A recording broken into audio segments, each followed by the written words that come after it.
What's going on? It's your boy CJ Goodfellow. We back with Motor City Lions Talk. Of course, we got the the prediction game video coming up for Green Bay and the Detroit Lions Monday night. I'm gonna drop that immediately after this one. But we talk about the Detroit Lions receivers. How good are they? I don't think they're good at all, especially this year.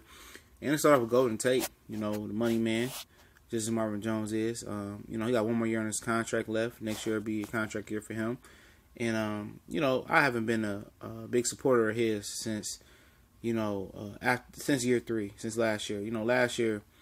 Since year 2, excuse me. Last year was the decline of Golden Tate. I don't know if it was Calvin Johnson leaving that deflated him or what. Last year he just didn't look engaged. They got pulled in one of the Arizona Cardinal games. He got pulled in. Looked like he quit on the team sometime last year. And this year, he had some questionable, plays as well, especially the first game where Stafford threw the interception. I think it was to Bethel, and, Golden Tate didn't even attempt to try to run him down. And he ended up throwing the pick 6 to drop at Pittsburgh. I mean, he has a lot of critical lapses in his career with the Detroit Lions. He dropped the ball at Pittsburgh. He dropped the ball some last year. He had some critical drops this year. And I got into an argument with some people, some Lion fans. I thought the T.Y. Hilton was better than him. I wouldn't mind dealing him for T.Y. Hilton, even though I don't know how the numbers would have broke up. I was just talking hypothetically. Oh, no, Golden State. I mean, at the end of the day, they both about the same size. T.Y. Hilton got better hands, in my opinion, and he's a more faster guy, long and agility-wise. I understand that Golden Tate is one of the best yak receivers, but you have to catch the ball to be a yak receiver. And he limits the offense, because really, I think some of his athletic ability dropped off.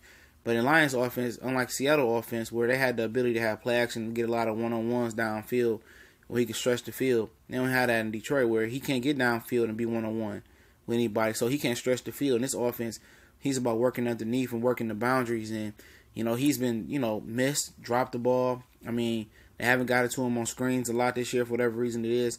For me, he's just not been engaged since Calvin Johnson left. You know what I'm saying? And he's one guy that I would not resign. He would not be a part of my future. After the few plays I seen him give up and quit on, that's just my opinion.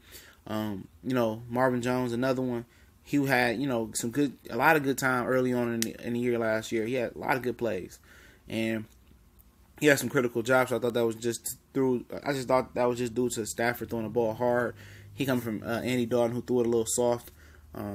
And I thought that, the physical, the work rate really wore him down with a lot of passing that Detroit does because we didn't have a running game. I thought this year he come back bigger and stronger and faster, more durable. And he came back with a worse start. I understand he's seen some great number one corners in Xavier Rhodes, DRC, Patrick Peterson, just to name a few. But as a number one receiver, you can pay like number one receiver and have to, win sometimes. He didn't win enough,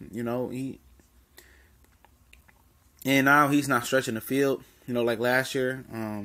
He's not catching the ball. He's having critical drops. I mean, he's not getting open. Just a waste of almost $90 million between those two guys, man. Kenny Galladay is a guy that you can't trust a rookie, and that's why I was saying the Lions should have picked up Jeremy Maclin or tried to bring Anquan Bolden back or somebody of a veteran role. That can somebody that was a vet, because you can't put stock into a rookie in his rookie year. You don't know how durable he is. The game speed, you don't know if he can take the physical grind. And in Kenny Galladay's case, coming from the MAC conference, it's a whole different world from guys that's coming from the SEC, ACC, Big Ten, going to the league. The transition is a little bit smoother. Going to the MAC, to the NFL, you're not used to that physical grind. You're not used to getting beat up in practice, getting beat up in the game. And thus, he got one of the worst hamstring injuries I've ever seen in my life.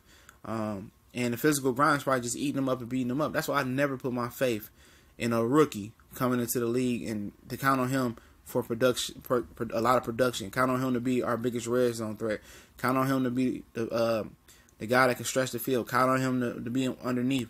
You count on a rookie to do a lot of things, and that's hard to do, especially when a guy coming from a lower level college program to the elite level in the NFL. The Lions just mismanaged the receiver core, but let's talk about the last one, TJ Jones.